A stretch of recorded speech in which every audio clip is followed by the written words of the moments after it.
Most people think jealousy is just an emotion. But what if it's actually a full-body biological response? In this video, we'll discover why jealousy feels so intense, how it affects your body, and how you can regain control.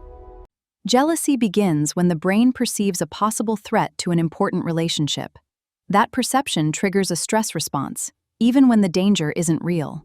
As stress spreads through the body, your heart may race, while your mind becomes repetitive thoughts. That's why jealousy often feels both physically exhausting and mentally overwhelming. Healing begins when you focus on facts instead of assumptions, and communicate openly about your fears. As trust and clarity grow, your brain and body begin to regain balance. What you've seen today is just one example of how emotions can affect the body. Want to understand how emotions affect your brain and body? Subscribe to Biology of Emotions.